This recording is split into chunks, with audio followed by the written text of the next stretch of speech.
All right, folks. So we are live on a Saturday session. Remember, our new live schedule is 9 p.m. Eastern, Tuesday, Thursday, and then 3:30 p.m. Eastern on Saturdays. So we're just past 12:33 p.m. here on the West Coast. Wanted to fire up a quick one, and this is going to be a quick live because I'm actually attending a Twitter space here at 1 p.m. on the West Coast. That's going to be 4 o'clock Eastern. I'm going to be attending a Twitter space. It's based on Stronghold, and I'm going to go hang out with their community, see what I can learn. Obviously, many of our community members have been stacking Stronghold, and that's fantastic. I love to see that, and big gains have been made. But the community is still incredibly bullish, and so I'm heading in to go learn why. That is why I'm going to be attending it, and mostly just trying to learn. And so this is going to be a quick live, though, just getting myself warmed up for the Twitter space, and I wanted to make sure that I got out live with you guys here today as scheduled. And remember that every Saturday morning is when we have our Discord weekly calls. Today was a little spicy one. We talked about some things I'm not even going to repeat again. We made this appearance, we had this conversation, and now I'm going to swing back to financial markets, staying focused, stick to crypto, bro, which we're not going to stick to crypto, but we touched on some interesting topics this morning in the Patreon Discord call. And if you want to join us over there, it's all at my website, zachrector.com. I appreciate you guys for stopping by. Let's get into this. Now, I was really worried because last night I did a live show, Friday Night Live, XRP, gold, silver, go up. I didn't want to offend anyone, so I didn't call it a pump. I just said go up.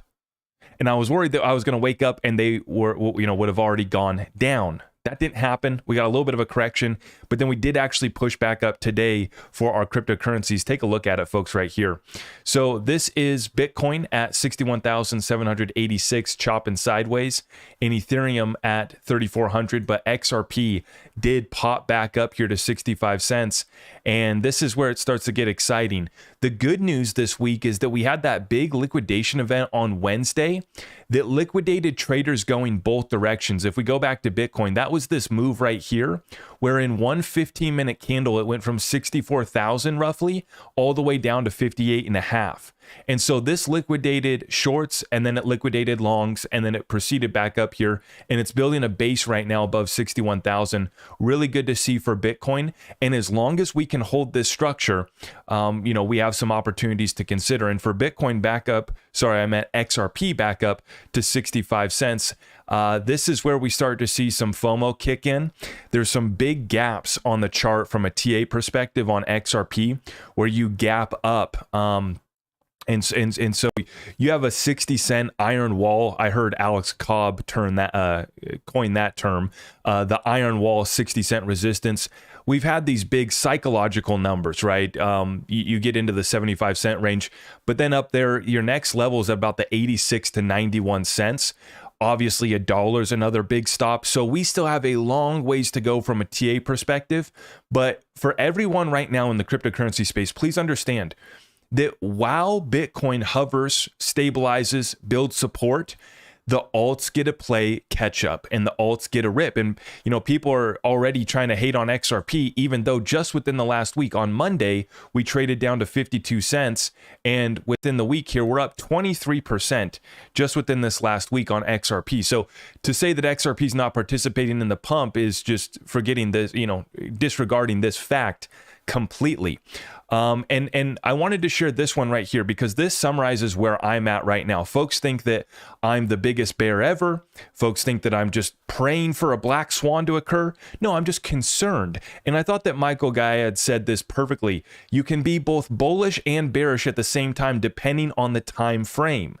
That's what's so important, and why I always try to add context to my investment thesis and what I report on with you guys, how I see it. For example, my signals have said risk on benefiting from this path behavior, but the signals are close to flipping, signaling I'm not going to say that word. And he says few understand this, and very few do understand that you can have two opposing ideas and understand both sides. True intelligence is being able to see both sides of the coin. Now, into the current events, folks, as we continue to say, you can cheerlead these markets all you want. You can cheer on the crypto pump, and I'm cheering on the crypto pump. I love the pump. I respect the pump. Oh, wait, we're not supposed to call it a pump. That offends people. Meanwhile, the world is burning down around us. If you've, haven't been paying attention, if you haven't left your crypto cave and taken a look outside, Cargo ship hit by Houthis sinks in Red Sea. This is the first time that the Houthis sink a commercial vessel. How will the U.S. respond? So we are seeing ships go down. We're seeing ships under attack. These are lanes of travel that have now been closed off for Western ships.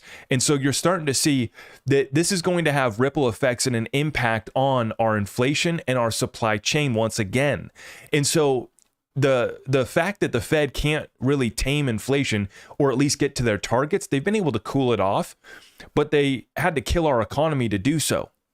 Now they've been backed into a corner, and you still have wars going on that disrupt supply chains, right?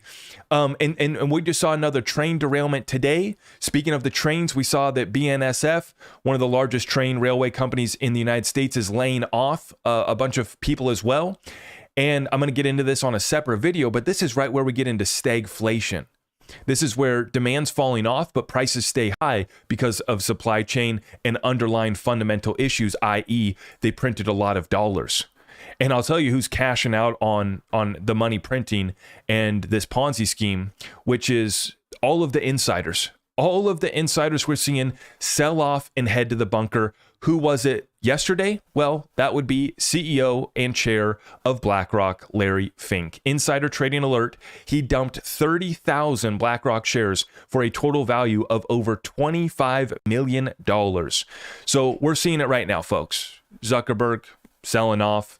He goes to do the UFC appearance so that he can look cool for the kids, you know, hanging out with the UFC. That was a classic little snippet of him. It's so funny. But meanwhile, you know, presents himself as a nice guy. He's for the people. He's in here in the culture. Meanwhile, he's building the bunker. Meanwhile, they're selling off. Meanwhile, Google just laid off their whole department, and that whole firing's going viral now, which, you know, it doesn't bring me any pleasure to see folks getting laid off. It's just, this is what I expected to happen because there was too much fat in our system. There is too much fat when everybody gets a participation trophy with zero interest rate policy. So there was fat on this thing, on the U.S. economy, on most corporations, on most companies, right? And so you go from, you know, we saw these videos during the last few years of these folks making little TikToks of they go in and they get the company provides cereal and a smoothie and a green juice and a dealio. And then what's happening now? Unannounced, unexpected, you're axed. You're done. You know, get your stuff and get out the door.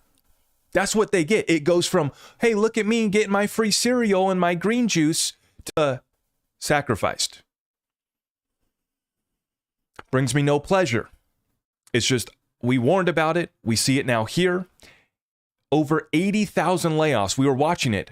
The final numbers just came out for February. Over 80,000 layoffs, 100,000 in January. Folks, I love to see the markets up. I love to cheerlead green candles. I love myself a good time.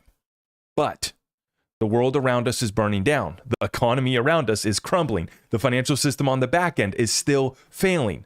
The banking crisis is not over. But I do love seeing the markets go up. Absolutely. Now, let's continue on here as I titled this video here today. Haters have arrived in the chat. God bless them. Let me know how the program works out for you. As I title this video here, crypto's next wave. Some are calling it crypto's second wave. You know, I mean, you look over the last decade or so, this thing just continues to grow, right? Bitcoin been around for the longest, XRP shortly thereafter. This is just the next wave. And this is part of my broader commodity super cycle that we're in. This is just the next wave. This isn't the second. This isn't the final. This is just the next wave up, this bull run 2024, 2025. And then we go into 28, 29. And I believe that we're, you know, nearing the end of a currency experiment here in the United States of America with the Federal Reserve notes. And we're at the end of this currency life cycle, in my opinion, which is why I believe that we're in a fundamental commodity super cycle, and I include crypto commodities. It's not just silver and gold for me. It's the other commodities and natural resources that run the world. Very bullish on copper after going to the last Vancouver Resource Investment Conference. But guess how sexy copper content is? Not very sexy. You don't get many clicks when you talk about copper. But this is what the masses are missing.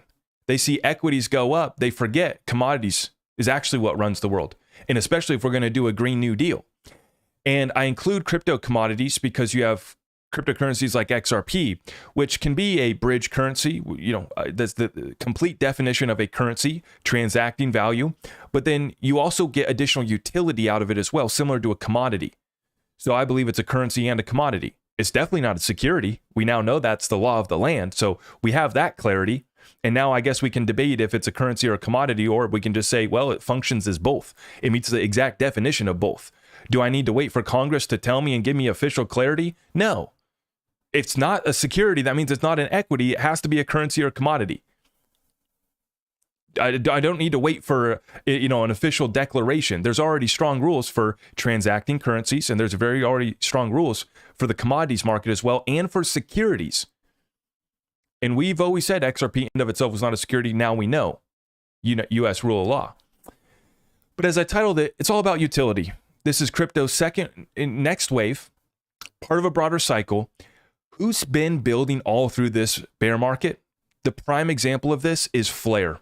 Hugo Filion sharing that the governance vote is centered around scaling the FTSO, the Flare time series oracle, from 15 price pairs to 1,000. FTSO scaling deep dive is what this is, okay? And so now Flare, they've been growing, they've been building all during this bear market. Now that we start to get some price action for Flare, this has been so incredible for me to observe. We're getting this great price action, and what is everybody doing? They're still delegating. They're doubling down. They're adding to their bag. Nobody's selling, relatively speaking. There are some people that are selling, absolutely. Some people that are trading Flare. But I've asked my community, I've asked you guys, let me know in the comments what you're doing with your Flare. 99% of the people are responding that they're still delegating, that they're not taking profits. And this is what just a little bit of utility does. And this is why I believe that Flare is going to separate themselves from many other projects. And one of the best things that they ever did was staying in close proximity to the XRP community. The power behind our community is massive. The momentum behind us is absolutely massive. And once we get XRP price appreciation, there will be so much investments for us to be had in some of these other ecosystems and interoperability with some of these ecosystems. Once we get the cross-chain bridge, and I like what Flare's doing, right? They're with the F assets that haven't even made it yet. See, this is utility and a little bit of DeFi. They haven't even got to, launching F assets yet, which is one of the biggest utilities coming to the Flare network. The ability to give Dogecoin utility, right? The ability to give XRP smart contracts in utility. Now on the XRPL, we are finally getting some of these utilities already on mainnet. Do we have Hook smart contracts? No. Do we need them on mainnet? Some would argue maybe not. We get that cross-chain interoperability, go settle it on the smart contracts platform, but come back, settle in XRP and pay me in XRP. Thank you very much. I think it's a great model. And I wanted to show this because this is just funny. This is the man that we've all gone all in on and we've invested everything, or maybe close to it, is this guy right here. An absolute genius in the field who, when you listen to him have these most recent conversations, and remember, a lot of people say that, Ripple's for the banks, they don't care about us. No. Remember, Brad Garlinghouse came to the Twitter space with the XRP community first, before he went to any big mainstream media outlet after the court victory on July 13th. XRP in and of itself is not a security. What does Brad do? He comes to the people. What does David Schwartz do with all this most recent AMM and other conversations around the XRPL? He comes to multiple Twitter spaces. And this is what we're getting is industry-leading transparency. And when you listen to David, he says this is a decentralized network. Ripple doesn't get to choose what happens on the XRPL just by themselves. And the community of validators is updating this ledger in a way that makes sure the thing doesn't break. It doesn't go down like all these other networks. And I just thought that this picture was hilarious. David shared this one this morning. Here's a picture of me from about 24 years ago, Field Op Center. All access all areas, the X-Files Expo. And this was a tour in 1998, Miami, April 4th and 5th. So you guys can do the decode on that one. Okay, 24 years ago, April 4th and 5th, he's investigating the X-Files. I just wanted to throw that in there just to have a good laugh this Saturday with you guys. Final point of today's live show before I head off to this Twitter space is, as we've been having these conversations about the escrow, I've been trying to make it very clear that they're sending basically about 80% or 800 million on the first of every month back to the escrow. And that's exactly what they just did here again. Ripple locks 800 million XRP in escrow after unlocking only 500 million in March. For those who are new to the space, this is normal happenings that happen monthly. Ripple has always been transparent about all of this. And as I showed you guys in 2022, they literally only had net sales of 100 million per month, 1.2 billion on the year. They sold 9.1 billion XRP, but they also bought back about 7.9, almost 8 billion. So the average net sales that Ripple actually let get distributed was only about 100 million per month. So just please keep those facts close to you anytime you get confronted with the concern or the haters just trying to FUD us out by saying that Ripple's dumping on you, bro. Actually, they're not. And actually, they're one of the few projects that's actually getting institutions that matter to use their blockchain. Not just get consulted, not just be cute with each other, actually use the token. This is a key difference between Ripple's partnerships and many others in the space. And that's what I'm so excited to go learn here on this Twitter space. I'm about to hop on here in about 10 minutes with the Stronghold community is the question I ask every project. Who the heck is using your project and your token that actually matters, right? That's my main question. So I'm excited to go learn because Stronghold, they've already made and made sure that they're ISO 222 messaging standard compliant. And so that's important for the new messaging standard for the financial system that's being, updated right now. Stronghold does have massive partnerships with IBM, and they created IBM WorldWire, which is basically a network equivalent to Ripple's RippleNet. And so they do got something cooking over there. I'm excited to go learn.